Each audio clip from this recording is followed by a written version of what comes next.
Our political science chapter 1. Our objective for today is students will be able to comprehend and take notes on how the Indian constitution makes a democracy. Indian constitution जो है वो जो book जो है वो rule book जो है जिसके बारे में हमने पढ़ा है 9th में 8th में 7th में वो एक डेमोक्रेसी कैसे बनाता है वो हम जानेंगे and answer questions on the same. We are going to be able to answer questions on the same. All right. Now, if you notice the picture behind, it's the signing of the Constitution. Remember, the Indian Constitution was signed in 1950. All right. So, what are we going to learn today? आज हम क्या सीखने वाले हैं? We're going to learn about 4 things. Democracy, political maturity of the democracy. हमारी democracy politically mature क्यों है या how is it good? All right. Right to vote. Right to vote के बारे में आज हम थोड़ा बहुत पढ़ेंगे. Decentralization of the democracy. Decentralization, keep that word in mind. We going to learn what it means. And finally right to information, the RTI act of 2005. So these are the 4 things we going to learn today. ये सब चीजें constitution कैसे बढ़ाती है, कैसे promote करती है ताकि हमारा डेमोक्रेसी अच्छे से फंक्शन करे. We are going to learn about that today. Alright. Moving on to the first topic, that is political maturity of the democracy. So, the Indian Constitution came into force on 26 January 1950. हम सभी को पता है कि 26 January 1950 को we celebrate Republic Day, and that in 1950 was the year when the Constitution came into power. Now, its goal was to establish a secular democratic republic. Secular मतलब it includes people of every religion, every language, every group. All right. Democratic matlab in a process of democracy in a democratic way. And republic. Republic means somewhere, a place where the government itself is elected by the people and is voted into power. All right. It's not exactly a monarchy जहाँ पे एक राजा है या एक रानी है जो सबको control करती है. No, it's a republic. All right. No. In order to fulfill that goal, Indian citizens have been given the opportunity to directly participate in the central and state governments. तो इस secular democratic republic को establish करना या उसको बनाने का गोल जो है उसको कैसे fulfill किया कॉन्स्टिट्यूशन ने? Indian citizens have been given the opportunity to directly participate in the central and state governments. So Indian citizen जो है वो directly central government में हिस्सा बन सकते हैं या state government का भी हिस्सा बन सकते हैं. कैसे? For example, in the last video, we learned about how people from different states are elected into the Rajya Sabha. तो directly वो लोग parliament का हिस्सा बन सकते हैं. All right. So all you have to do is stand for elections, participate in the politics, gather votes, and then you will be a part of the government. All right. It's all fair. It's all justified. All right. Now, India also holds elections at regular intervals in order to strengthen and listen to the voice of every citizen. India हर 5 साल में election रखती है on the central level and the state level also it is held at regular interval. अभी क्यों hold करती है election? If a government is working well, अगर एक गवर्नमेंट अच्छे से चल रही है तो उसको चलने देना चाहिए, right? No, but every 5 years they give us the option कि हम एक नया गवर्नमेंट या हम एक नया पार्टी हमारे लिए इलेक्ट कर सकते हैं. Alright. Why? In order to strengthen and listen to the voice of every citizen. हर एक इंडियन सिटीजन जो है उसकी आवाज को मतलब और पावर देने के लिए, मतलब मेरे वोट में पावर होना चाहिए, इसलिए वो इलेक्शन रखते हैं. And to listen to the voice of every citizen. हर 5 साल में किसी का क्या कहते हैं सोच बदल ही सकता है. For example, if we are not satisfied with our government, अगले 5 साल के बाद फिर हम दूसरे गवर्नमेंट के लिए वोट कर सकते हैं. Alright. So that is why India holds elections at regular intervals. And finally, India has been following a relatively fixed political process over the years, which makes it consistent and easy to understand. India का political process है, voting process है, जो government का structure है, वो बहुत सालों से fixed है.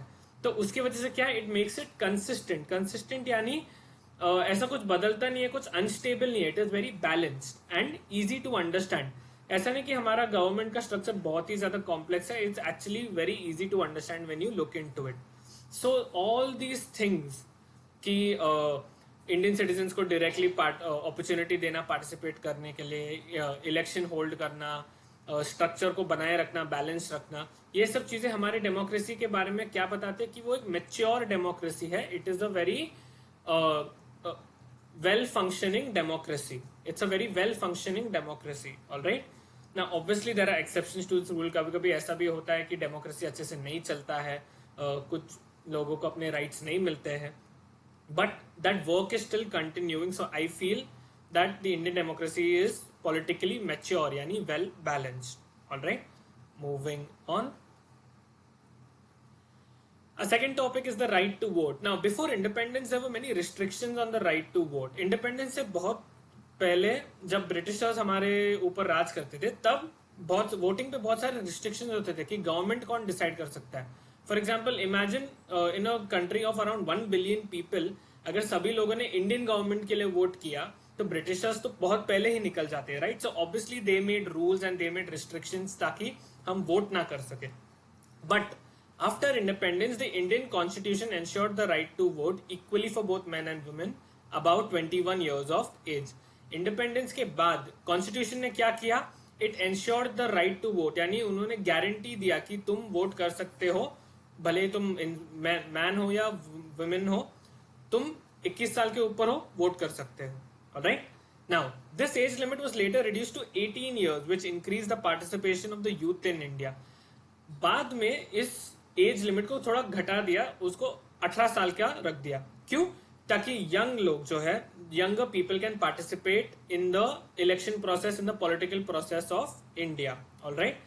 And access to politics to the youth enables the growth of new political parties. अभी यंग पीपल वोट कर सकते हैं तो, और यंग पीपल पॉलिटिक्स में पार्टिसिपेट कर सकते हैं. तो इसका क्या मतलब है कि अभी यंग पीपल जो है नए पॉलिटिकल पार्टीज भी बना सकते हैं. अभी अगर यंग पीपल वोट करेंगे, so they will not vote for people who are much older and a little more mature. They will vote for people like them. They will vote for younger people. और younger people ज्यादातर कहाँ पे मिलते हैं तुम्हें? New political parties में. Alright. And finally, due to these provisions, India is regarded as one of the world's biggest democracies. अभी young people को भी वोट करने का मौका मिलता है, 18 साल के ऊपर किसी को भी वोट करने का मौका मिलता है. That means in a country of 1 billion people, अगर there is at least 0.5 or 0.7 billion people who are voting, that's a lot of people. All right. And that's why India is considered as the world's biggest democracies. हर साल हमारे voting का जो number होता है वो बहुत बहुत बड़ा होता है. क्यों? क्योंकि ऐसे बहुत सारे लोग हैं जो लोग यंग है, 18 साल के ऊपर है. All right. So this right to vote also shows us कि हमारा डेमोक्रेसी कैसे इलेक्शन प्रोसेस और पॉलिटिकल प्रोसेस को थोड़ा फेयर रखता है. It keeps it well balanced and well maintained. Alright. Moving on. Now, decentralization of the democracy. What is decentralization? When you look at this picture, यहाँ पे देखो, these people are going to one center. लेकिन यहाँ पे ये जो लोग हैं, इनका कोई एक सेंटर नहीं है, अलग अलग जगह है. Alright, there are many different centers and many different sections. Alright, so in a democracy, the political power is never given to any one person or a group of persons, but it is distributed fairly among all those who are participating. Democracy में क्या होता है? The political power should never be given to one person or one group of person. अभी जैसे यहाँ पे दिखाया गया है, the power shouldn't stay within one person या बीच वाला person or any group of persons, but it should be distributed fairly. यहाँ पे देखोगे तो हर जगह डिस्ट्रीब्यूट किया गया. ऐसा नहीं कि कोई एक ही है जो मेन है या कोई एक है जो प्राइमरी है. Alright. Here it is completely Fairlie distributed. Now, the directive principles of the state policy include the provisions for democratic decentralization. तो basically decentralization का मतलब क्या है? पावर को डिस्ट्रीब्यूट करना, पावर टू डिस्ट्रीब्यूट पावर और to distribute something equally. Alright. Centre से हटा देना. सेंट्रलाइजेशन मतलब सेंटर पे लाना, डिसेंट्रलाइजेशन मतलब सेंटर से हटाना. Alright. Now the directive principles of state policy are like human rights and laws, जो हमारे रूल्स हैं. लेकिन ये रूल्स जो है इन्हें लागू नहीं किया जा सकता. They are not compulsory. Directive principles of state policy में ये रूल्स स्टेट गवर्नमेंट डिसाइड कर सकता है कि if they want to follow और नॉट फॉलो. तो डिसेंट्रलाइजेशन का जो पावर होता है या जो रूल होता है वो किसके अंदर आता है? Directive principles of state policy. हर एक स्टेट का अलग अलग पॉलिसी होता है कि वो अपने पावर को कैसे डिस्ट्रीब्यूट करेंगे, वो उनके ऊपर है. ठीक है. Now, decentralization controls the misuse of power and enables the participation of common man in governance activity. Decentralization, किसी एक जगह पे पावर नहीं रखने का क्या फायदा होता है कि the participation of the common man increases. अभी हर किसी के पास पावर है तो कॉमन मैन का पार्टिसिपेशन बढ़ जाएगा, right. And secondly misuse of power controls the misuse of power. अगर किसी एक इंसान को मैंने बोल दिया कि चलो तुम पूरे देश के लिए लॉज सिलेक्ट करो और बाकी कोई कुछ नहीं बोलेगा, then that person can misuse his or her power. But what decentralization does is, अगर इस एक ने डिसाइड किया कि मुझे ऐसा ऐसा रूल चाहिए, for example let's say he decides नहीं वोटिंग का एज तो 25 साल के बाद ही होना चाहिए, लेकिन यहाँ पे बाकी सब भी तो है जो इसको नहीं मानते। सो डिसेंट्रलाइजेशन किस में हेल्प करता है? इसको डिफीट करने में या इसको अपोज करने में मदद करता है। Like there can be discussions, there can be lot of what do you call it, meetings and conferences in order to discuss this law that this person is trying to say, versus अगर एक ही इंसान है और एक इंसान ने decide कर लिया सबके लिए नहीं तुम्हें यही करना है, यही करना है, यही करना है, यही करना है, then that power can be misused. All right. And finally, for example, the 73rd and 74th amendment of the Indian Constitution gave an official status to local self-governments like panchayats, gram sabha, municipalities, etc. and also increased their powers. तो अभी एक example देता हूँ decentralisation का। 73rd and 74th amendment का मतलब क्या है? A change. ऑलराइट। तो इंडियन कॉन्स्टिट्यूशन में बहुत सारे चेंजेस हुए ओवर द इयर्स। 1950 से अभी तक ऐसा नहीं कि वो सेम का सेम बुक रहा है। There are many new laws added, removed, changed. Okay, so amendment means a change. तो the 73rd and 74th amendment of the Indian constitution gave official status, यानी किसी चीज को ऑफिशियल बना दिया। किस चीज को ऑफिशियल बनाया? The local self governments. अभी लोकल जो गवर्नमेंट्स होते हैं छोटे छोटे, तुम गांव में देखते हो जिसकी पंचायत होते हैं, ग्राम सभा होते हैं। ऑलराइट। तो इंडियन कॉन्स्टिट्यूशन ने क्या किया? इन लोकल गवर्नमेंट्स को भी पावर दे दिया। व्हाई?